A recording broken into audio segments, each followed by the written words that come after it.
राम गई मूर्छा राम ही सुमरी, नृप फिर कर बटलीन। सचिव राम आगमन कही, विनय समय सम कीन। लखन श्री रामचंद्र की जय।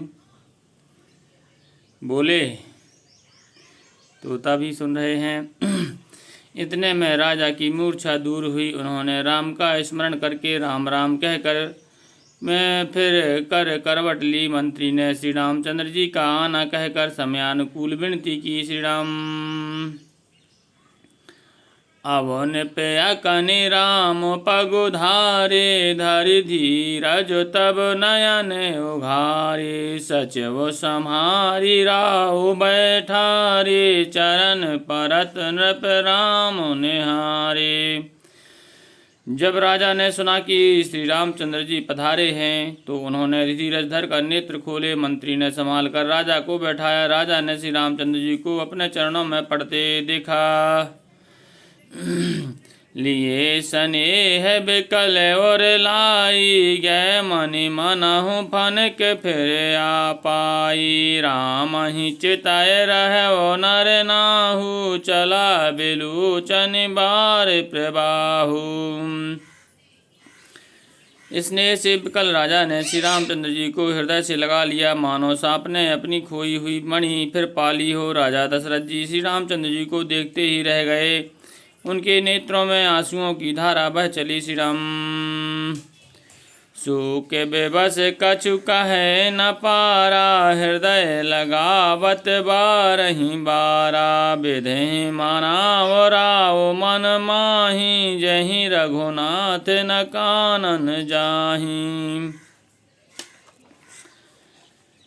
राम शोक के विशेष बस होने के कारण राजा कुछ कह नहीं सकते। फिर वे बार बार श्री रामचंद्र जी को हृदय से लगाते हैं और मन में ब्रह्मा जी को मनाते हैं कि जिससे श्री रघुनाथ जी वन को ना जाए। श्री राम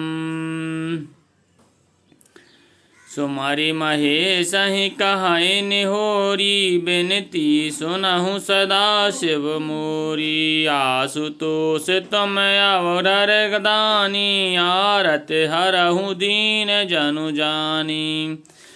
फिर महादेव जी का स्मरण करके उनसे निहोरा करते हुए कहते हैं, हे सदाशिव आप मेरी विनती सुनिए। आप आशुतोष और अवगरदानी हैं, अतः मुझे अपना दीन सेवक जानकर मेरे दुख को दूर कीजिए। श्री राम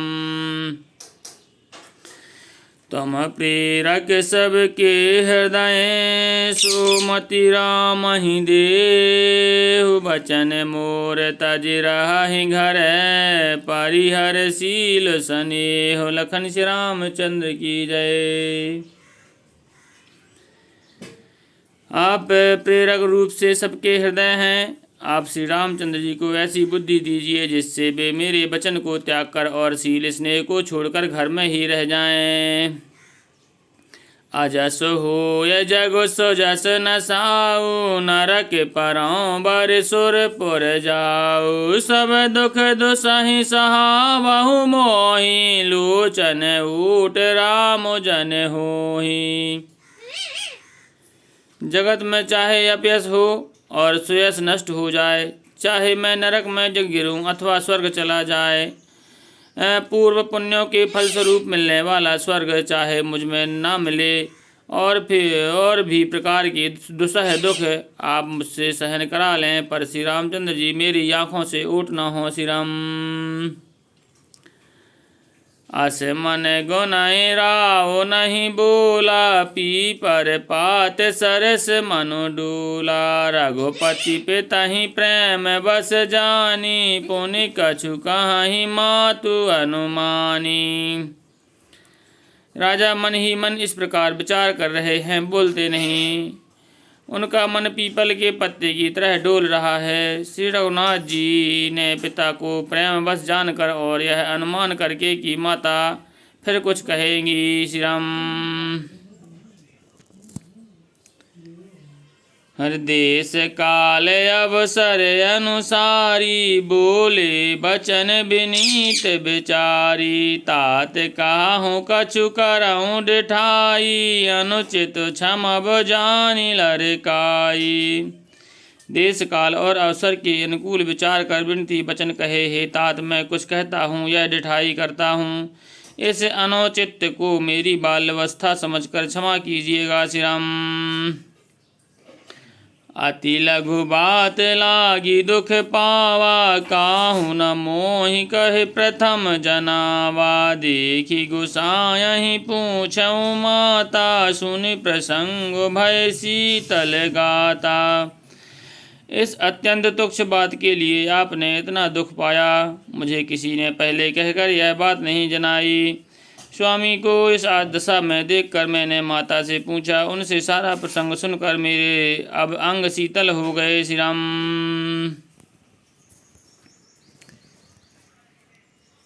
बोलो सीताराम। हम राम मंगल समय स्नेह बस, सोच पर हरै तात। आयसु देहु हरस हिय, कहि पुल के प्रभु गात। लखन श्री रामचंद्र की जय। हे पिताजी, इस मंगल के समय स्नेह बस होकर सोच करना छोड़ दीजिए और हृदय में प्रसन्न होकर मुझे आज्ञा दीजिए। यह कहते हुए प्रभु श्री रामचंद्र जी सर्वांग पुलकित हो गए श्री राम।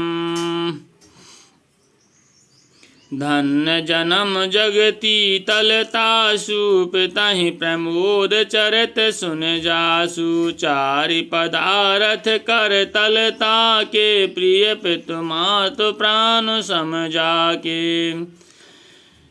हे पृथ्वी तल पर उसका जन्म धन्य है, जिसके चरित्र सुनकर पिता को परम आनंद हो, जिसको माता पिता प्राणों के समान प्रिय है। चारों पदार्थ धर्म अर्थ काम मोक्ष उसके करतल मुट्ठी में रहते हैं श्री राम। आयसु पाल जन्म फल पाई, ऐसौ बेगहि हो रजाई। विदा मातु सन आवऊँ मांगी, चलिहऊँ बनहि बहुर पग लागी। आपकी आज्ञा पालन करके और जन्म का फल पाकर मैं जल्दी ही लौट आऊँगा, अतः कृपया आज्ञा दीजिए। माता से विदा मांग आता हूँ, फिर आपके पैर लगकर वन को चलूँगा श्री राम। अस कहे राम गवन तब कीन्हा, भूप सूक बस उतर न दीन्हा। नगर व्याप गई बात सुतीछी, छुअत चढ़ी जनु सब तन बीछी। ऐसा कहकर तब श्री रामचंद्र जी वहाँ से चल दिए। राजा ने शोक बस कोई उत्तर नहीं दिया। वह बहुत ही तीखी बात नगर भर में इतनी जल्दी फैल गई, मानो डंक मारते ही बिच्छू का विष सारे शरीर में चढ़ गया हो श्री राम। जय हो। सुनि भय बिकल सकल नर नारी, बेली बेटप जिम देख दवारी। जो जह सोनाए धनोए सिरुनाई, बड़ विषाद नहीं धीरज होई। जो जह सोनाए धनोए सिर सोई, बड़ विषाद नहीं धीरज होई। जय हो। इस बात को सुनकर सब स्त्री पुरुष ऐसे व्याकुल हो गए जैसे दावानल वन में आग लगी देखकर बेल और वृक्ष मुरझा जाते हैं। जो जहाँ सुनता है वह वहीं सिर धुनने पीटने लगता है। बड़ा विषाद है, किसी को धीरज नहीं बनता श्री राम।